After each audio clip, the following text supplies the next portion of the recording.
हाँ, आप सभी भैया जी ध्यान दें। प्रश्नावली 10 के डी का क्वेश्चन नंबर 19वां, जिसमें आपको सिद्ध करना है। प्रश्न में स्पष्ट लिखा हुआ है, सिद्ध कीजिए कि दो प्रतिच्छेद करते हुए वृत्तों की केंद्रों की रेखा। सिद्ध कीजिए कि दो प्रतिच्छेद करते हुए वृत्तों की, ये दो वृत्त है ना, और दोनों वृत्त क्या कर रहे हैं? प्रतिच्छेद कर रहे हैं, मतलब एक दूसरे को काट रहे हैं। सिद्ध कीजिए कि दो प्रतिच्छेद करते हुए वृत्तों की, जैसा कि आप इस चित्र में देख पा रहे हैं, दो वृत्त है ना, और दोनों वृत्त एक दूसरे को मान लीजिए ए और बी बिंदुओं पर प्रतिच्छेद करते हैं। वृत्तों की सिद्ध कीजिए कि दो प्रतिच्छेद करते हुए वृत्तों की केंद्रों की रेखा। अब आप कल्पना कीजिए कि ये दो वृत्त हैं, तो इसका यहीं कहीं केंद्र होगा। इस वृत्त के केंद्र को हम ओ नाम दे दें, और एक वृत्त ये है, इसका यहाँ पर कहीं केंद्र होगा, तो इसका नाम हमने ओ डैश दे दिया। केंद्रों की रेखा, केंद्रों की रेखा अर्थात ओ ओ डैश। ओ डैश क्या है? केंद्रों की रेखा है, प्रतिच्छेद बिंदु पर समान कोण अंतरित करती है। माने यहां से इसको मिला दिया जाए तो एक कोण बन रहा है ओ ए ओ डैश, और दूसरा कोण बन रहा है ओ बी ओ डैश। तो आपको ये सिद्ध करना है कि ये जो केंद्रों वाली रेखा है, जिसका नाम ओ डैश है, ये प्रतिच्छेद बिंदु पर समान कोण बनाती है, मतलब बराबर कोण बनाती है। तो पहला प्रतिच्छेद बिंदु ये है, और दूसरा प्रतिच्छेद बिंदु बी है, और केंद्रों को मिलाने वाली रेखा का नाम क्या है? ओ डैश है। तो ये ओ डैश नाम की रेखा प्रतिच्छेद बिंदु पर समान कोण बनाती है, मतलब इस कोण को इस कोण के बराबर आपको सिद्ध करना है। कैसे होगा? ये आपका सवाल बहुत आसानी से हल हो जाएगा। थोड़ा सा आप ध्यान दें तो मिनटों में आपका सवाल हल। कैसे? आप देख पा रहे हैं कि इस चित्र में दो त्रिभुज बने हैं। Yes sir. यदि किसी प्रकार से ये दोनों त्रिभुज एक दूसरे के सर्वांगसम हो जाएं, तो ये वाला कोण इस कोण के बराबर हो जाएगा कि नहीं हो जाएगा? अब आपने पढ़ा है कि कोई भी दो त्रिभुज सर्वांगसम हुआ करते हैं यदि एक त्रिभुज के अलग अलग तीन अंग दूसरे त्रिभुज के अलग अलग तीन अंगों के बराबर हो। तो जैसा कि हम देख रहे हैं कि ओ ए और ओ बी एक ही वृत्त की त्रिज्या है ना, तो ये वाली रेखा इस रेखा के बराबर है। या आप ये कह लें कि ओ ए नाम की भुजा ओ बी के बराबर है। इसी प्रकार ओ डैश ए और बराबर ओ डैश बी, दूसरी भुजा बराबर हो गई, और बीच वाली लाइन उभयनिष्ठ है। तो ऐसी दशा में हो गए ना दोनों त्रिभुज सर्वांगसम। अब जब दोनों त्रिभुज सर्वांगसम हो गए तो इस कोण को इस कोण के बराबर कहा जा सकता है। सर्वांगसम शब्द का अर्थ ही यही होता है, सर्व माने सभी, अंग, सम मतलब बराबर, तो सभी अंग क्या हो जाते हैं? अब इस प्रश्न को लिखकर कैसे सॉल्व किया जाए, इसी बात का आप सभी लोगों को मतलब पढ़ाई करनी है। तो सबसे पहले हम लोग ये लिख दें कि दिया है, प्रश्न में क्या दिया है, आप प्रश्न पढ़िए, आपको जानकारी हो जाएगी। सिद्ध कीजिए मतलब सिद्ध करना है। तो क्या दिया है? दो प्रतिच्छेद करते हुए वृत्तों की, ये दो वृत्त हैं और दोनों वृत्त एक दूसरे को क्या कर रहे हैं? ए और बी बिंदु पर। तो इसी बात को लिख दिया जाए। दिया है दो वृत्त जिनके केंद्र ओ और ओ डैश है, जिनके केंद्र ओ और ओ डैश हैं, तथा दोनों वृत्त एक दूसरे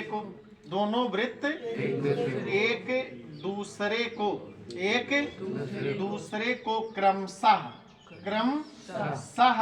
ए और बी बिंदुओं पर क्या करते हैं? पर प्रतिच्छेद करते हैं। प्रतिच्छेद करते हैं। आप इस बात को कैसे जानेंगे कि क्या सिद्ध करना है? देखिए, सिद्ध कीजिए कि दो प्रतिच्छेद करते हुए वृत्तों की, तो ये दोनों वृत्त हैं, दोनों वृत्त एक दूसरे को ये और भी बिंदुओं पर प्रतिच्छेद करते हैं। केंद्रों की रेखा, तो ध्यान दें भैया जी, ध्यान दें, केंद्रों की रेखा अर्थात ओ ओ डैश प्रतिच्छेद बिंदुओं पर समान कोण अंतरित करती है। तो ये केंद्रों की रेखा कौन है? ओ ओ डैश है। प्रतिच्छेद बिंदु कौन है? एक ये है और दूसरा बी है। तो ये वाली रेखा प्रतिच्छेद बिंदुओं पर समान कोण बनाती है, अर्थात आपको ये सिद्ध करना है, इस बात को गणित में प्रस्तुत किया जाए, सिद्ध करना है कोण ओ ए ओ डैश, क्या? ओ ए ओ डैश और बराबर कोण ओ बी ओ डैश, यही तो सिद्ध करना है। चलिए, उत्पत्ति में आप प्रमाण दे दीजिए कि दोनों कोण कैसे बराबर होंगे। तो इन दोनों त्रिभुज को आप सर्वांगसम सिद्ध कर दीजिए, और सर्वांगसम सिद्ध करने के लिए दोनों त्रिभुज का नाम लेते हुए 3 अंग बराबर कर दीजिए। तो हम शुरुआत करेंगे, लिखें त्रिभुज ओ ए ओ डैश और त्रिभुज ओ बी ओ डैश में कौन किसके बराबर है? ओ ए बराबर ओ बी कहा जा सकता है।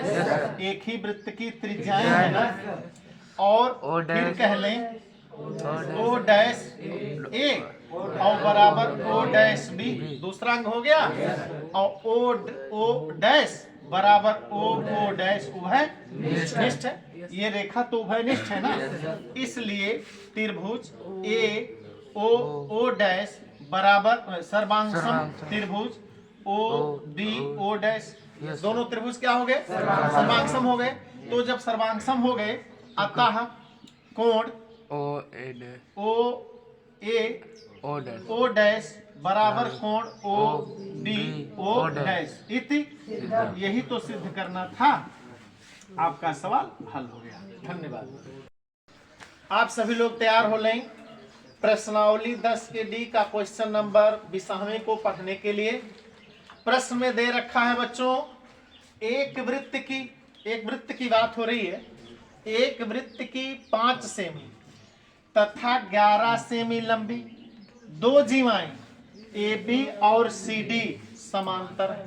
प्रश्न की पहली शर्त क्या है? दो जीवाएं हैं, एक का नाम ए बी है और दूसरे का नाम सी डी है, और दोनों एक दूसरे के समांतर हैं। और दूसरी शर्त क्या है? और केंद्र की विपरीत दिशा में स्थित हैं। आप कल्पना करो कि यह एक वृत्त है,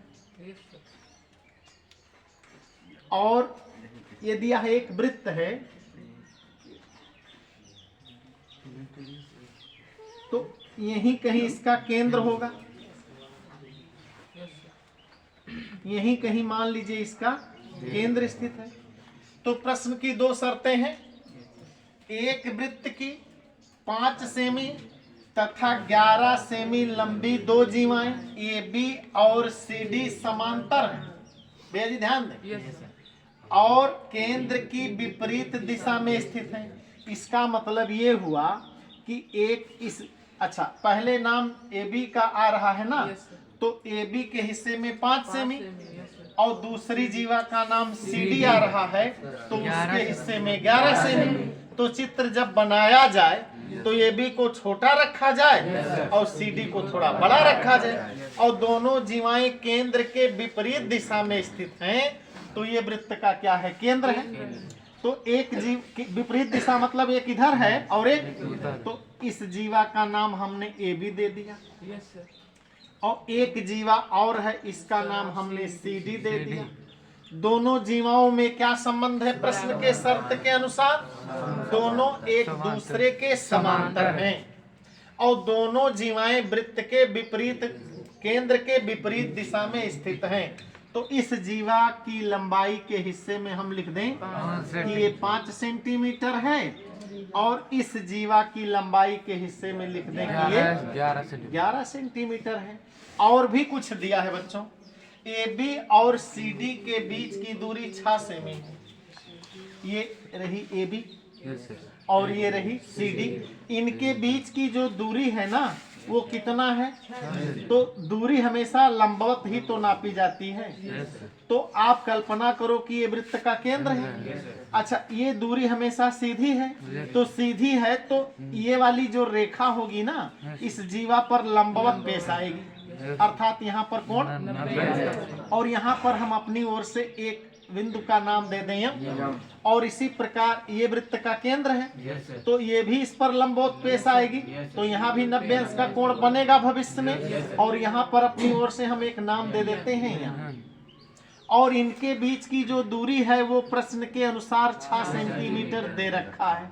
मैं नहीं बोल रहा हूँ, आपके प्रश्न में ऐसा लिखा है वही मैं कह रहा हूँ। हम सबों को इस प्रश्न में वृत्त की त्रिज्या ज्ञात करनी है। अच्छा, त्रिज्या किसे कहते हैं?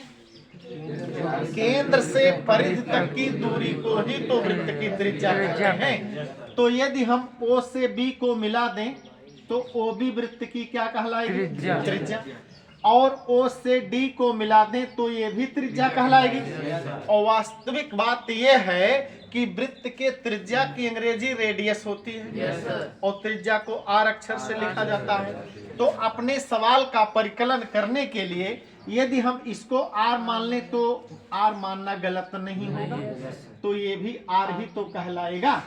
अच्छा, एक बात की जानकारी तो आप सबको होगी, फिर भी हम आपको बता ही देते हैं कि वृत्त के केंद्र से जब जीवा पर लंब डाला जाता है तो जीवा 2 बराबर भागों में बंट जाता है। ऐसा आपने पढ़ा है, सुना है। तो ये वृत्त का क्या है? केंद्र है। और ये वृत्त की क्या है? तो OM नाम की जो ये रेखा है ना वो तो जीवा पर लंबवत प्रस्तुत है ना, तो जीवा का 2 टुकड़ा होगा। यदि AB 5 है मेरे भाई तो MB का हिस्सा 5 का आधा होगा। आधा मतलब 2.5 होगा। इस बात से संतुष्ट हैं? ये बात आपके समझ में आ रही है?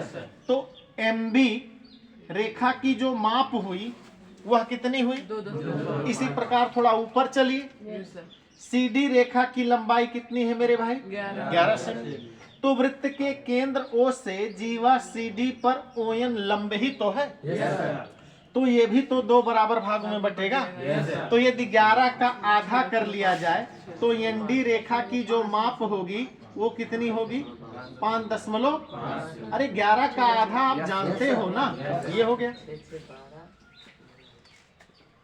सहमत नहीं इस बात से? और इन दोनों जीवाओं के बीच की दूरी कितनी है?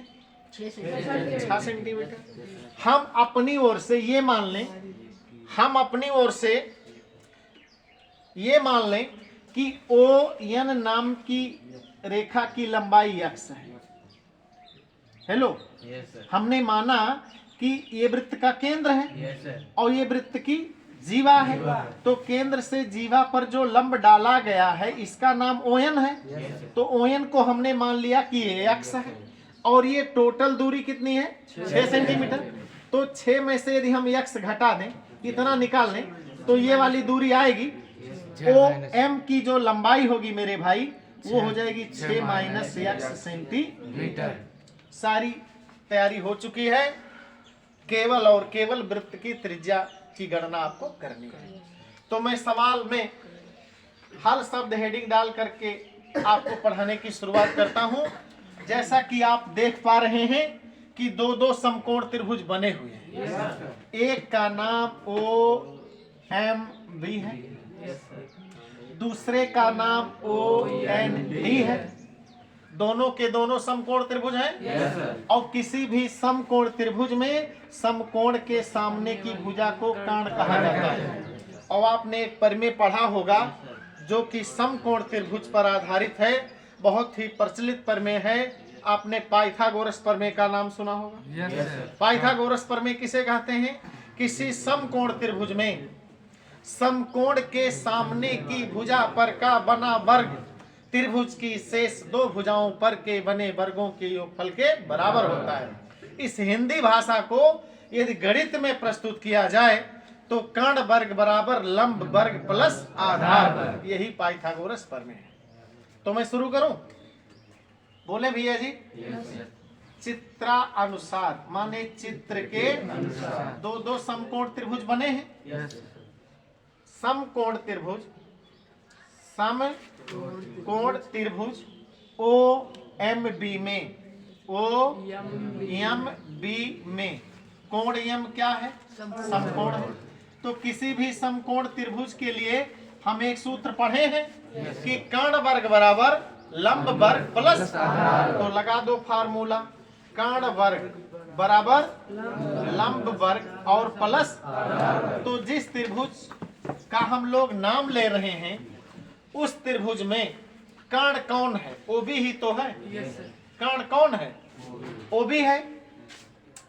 तो कर्ण के हिस्से में हम क्या लिख दें? ओबी वर्ग, और लंब के हिस्से में क्या लिख दें? यही तो लंब है, ओ एम वर्ग, और आधार के हिस्से में क्या लिख दें? एम बी वर्ग। चलो आगे बढ़ते हैं। ओबी जो कि समकोण त्रिभुज का कर्ण है। भैया जी आपका ध्यान सामने होना चाहिए, पढ़ाई चल रही है, इधर उधर आप डिस्टर्ब होंगे तो मेरे दिमाग पर भी लोड पड़ेगा, मैं भी डिस्टर्ब हो जाऊंगा। आपका ध्यान देने का नाम ही पढ़ाई है। यदि आप पढ़ाई से विचलित होते हो तो पढ़ाने वाला भी विचलित होगा। इस नाते आपका पूरा ध्यान आपके प्रश्न पर होना चाहिए, इधर उधर आपको नहीं भटकना चाहिए। व्यवस्था में कुछ कमी थी, लोग सुधार रहे हैं, सुधारते रहेंगे, आप अपना काम करते रहें जिसके लिए आप आए हुए हैं। तो ओबी स्क्वायर, ओबी क्या है जरा एक बार देख के बताना। ओबी वृत्त की त्रिज्या है और समकोण त्रिभुज का कर्ण। तो ओबी को हमने मान लिया है ना, आर माना है, देख लो यहाँ। और ओएम को अभी आपने ज्ञात किया है, आया कितना है? 6 माइनस एक्स का स्क्वायर। और एम बी के हिस्से में यदि आप सभी लोग सहमत हो तो हम 2.5 का वर्ग कर दें। ये हो गया मेरे भाई आर स्क्वायर बराबर, क्या आपने फार्मूला नहीं पढ़ा है? आपके सामने क्या लिखा है? 6 माइनस एक्स का होल स्क्वायर। तो 6 माइनस एक्स का होल स्क्वायर का प्रसार आपको करना है, तो इसके लिए लागू कर दीजिए बीजगणित का फार्मूला, a माइनस बी का होल स्क्वायर। आपने सुना होगा a माइनस बी का होल स्क्वायर बराबर a square minus 2ab plus b square, ऐसा होता है। तो a के नाम पर 6, b के नाम पर x, तो a को 6 माना जाए, b को x माना जाए, तो ये हो गया 6 का वर्ग माइनस 2 गुणे 6 गुणे x और प्लस x का स्क्वायर। और 2.5 का जब आप वर्ग करेंगे तो 2.5 में आपको 2.5 का गुणा करना पड़ेगा। किसी भी संख्या का वर्ग करना हो तो उस संख्या का उस संख्या में आपको गुणा ही तो करना पड़ता है। तो जब आप वर्ग करोगे तो ये परिणाम आएगा 6.25। आगे बढ़ते हैं। ये हो गया आर स्क्वायर बराबर 6 का वर्ग 36 माइनस 2 और 6 और x का गुणनफल 2 छक्के 12x plus x square plus 6.25। ऐसे पढ़ा जाता है। दशमलव के बाद की संख्या को एक एक संख्या के नाम से पढ़ा जाता है। पढ़ने का ये तरीका होना चाहिए। तो आर स्क्वायर बराबर, आप चाहें तो एक काम कर सकते हैं, 36 में 6 जोड़ सकते हैं, तो 36 और 6 42.25 minus 12x plus x square के रूप में आपको एक समीकरण। इसी प्रकार यदि हम इस चित्र में दूसरे समकोण त्रिभुज की बात करें जिसका नाम OND है, हेलो, यस सर, जिसका नाम OND है, तो ये कोण समकोण है, तो इसके सामने वाली ये वाली भुजा कर्ण होगी। तो डायरेक्ट लिख दें इसी प्रकार क्या लिख दें? समकोण त्रिभुज, समकोण त्रिभुज OND में कर्ण वर्ग बराबर लंब वर्ग प्लस आधार वर्ग। तो कौन है कर्ण? ओडी ही तो कर्ण है। तो कर्ण ही वृत्त की त्रिज्या है, तो हम लिख दें आर स्क्वायर। भैया जी बोले, यस सर। लंब कर्ण वर्ग बराबर लंब वर्ग प्लस आधार वर्ग। तो ये मैंने कर्ण लिखा। Yes sir. अब लंब ओ एन है ना, यस तो सर। ओ एन को हमने x मान लिया। Yes sir. और आगे बढ़िए, एन डी के हिस्से में आधार है ना, यस सर। तो ये हो गया 5.5 का वर्ग, तो बराबर x स्क्वायर और 5.5 में 5.5 का यदि गुणा किया जाए तो देखिए रिजल्ट क्या आता है। गुणा कर लीजिए 5.5 में आप 5.5 का गुणा कर लीजिए। 5 पचे 25, 2 27, 5 पचे 25, 5 पचे 25, 2 जोड़िए, देखिए 7 5 12 और 7 2 यानी 30.25। कितना आया? 30.25। 30.25 और इसे हम नाम देते हैं समीकरण नंबर 2। तो आपने दो समीकरण के बारे में पढ़ा होगा, तो आपको ये बताया गया होगा कि यदि दो समीकरण के बाएं पक्ष आपस में बराबर हो या कोई भी पक्ष, हम बाएं की बात नहीं कर रहे, दायां दायां के बराबर हो तो बायां बायां के बराबर हो जाता है, या बायां बायां के बराबर हो तो दायां। तो यहाँ लिखा जाए कि समीकरण 1 और 2 से, समीकरण 1 और 2 से, जिसका पूरा अर्थ क्या होता भैया जी कि समीकरण 1 और समीकरण 2 के बाएं पक्ष आपस में काहे को बराबर है। यहाँ भी आर स्क्वायर, यहाँ भी आर स्क्वायर, तो आर स्क्वायर बराबर नहीं है, तो ऐसी दशा में दायां पक्ष भी, तो दायां पक्ष बराबर होगा तो कहा जाएगा इतना बराबर इतना, या इसके बदले इतना बराबर इतना कह लो, एक ही बात है। चाहे आप इतने के बराबर इतना बोलो या इतने के बराबर इतना कह लो, एक ही बात है ना। तो कहते हैं क्या, x स्क्वायर प्लस 30.25 बराबर, ध्यान दीजिएगा 42.25 माइनस 12x और प्लस x स्क्वायर। भैया जी जगह की थोड़ी सी शॉर्टेज चल रही है, तो आप पढ़े लिखे विद्यार्थी हो, इतना जानते हो कि यदि हम x स्क्वायर को बराबर चिन्ह के बाईं ओर ले आए तो माइनस हो जाएगा ना। तो आने वाले भविष्य के बारे में हमको जब जानकारी है तो क्यों ना हम एक लाइन की बचत कर लें, x स्क्वायर को x स्क्वायर से काट दिया, माइनस 12x हम देख रहे हैं, इस तरफ ले आए तो प्लस 12x हो जाएगा ना। तो ये हो गया मेरे भाई 12x बराबर, हम क्या देख रहे हैं 42.25, ये धनात्मक है, बराबर चिन्ह के दाहिने है, दाहिने ही बना हुआ है। इसको 30.25 को उधर कर दिया जाए तो माइनस होगा ना। तो यहाँ क्या लिख दें, माइनस 30.25। भैया घटाने के आप जानकार होंगे जरूर, 42.25 में से 30.25 घटा दीजिए, बता सकते हैं कितना आया? 12। धन्यवाद। कितना आया? 12 आया ना। तो 12 को 12.00 आएगा, तो 12 ही कह लिया जाए, क्या बुराई है। 12 का x में क्या संबंध है? यदि हम आगे बढ़ जाएं, चलो तो x बराबर क्या लिखेंगे 12 और बटे 12 बराबर 1। x का मान कितना आ गया? लेकिन हम सभी लोगों को ज्ञात क्या करनी है? वृत्त की त्रिज्या। और हमने ज्ञात क्या किया है? x का। अभी तो वृत्त की त्रिज्या ज्ञात करनी बाकी है ना। तो x का मान आप चाहें तो समीकरण 1 में भी रखकर ज्ञात कर सकते हैं, आप चाहें तो x का मान समीकरण 2 में भी रखकर ज्ञात कर सकते हैं। तो आपको एक जानकारी के लिए हम बता दें कि जैसे ये वाला समीकरण नंबर 1 है, देख रहे हो, आर स्क्वायर बराबर 42.25 minus 12x plus x square, थोड़ा बड़ा है। और ये वाला देखो आर स्क्वायर बराबर यही है, तो ये छोटा है ना। तो परिकलन को आसान यदि आप बनाना चाहते हो तो आप x का मान समीकरण 1 में ना डालो, समीकरण 2 में रख दो, जल्दी सवाल हल हो जाएगा। तो यहाँ लिखा जाए कि x का मान समीकरण 2 में, समी मतलब समीकरण, समीकरण 2 में क्या नाम है मेरे भाई? समीकरण नंबर 2 का आर स्क्वायर बराबर, ध्यान दीजिए, आर स्क्वायर बराबर x स्क्वायर प्लस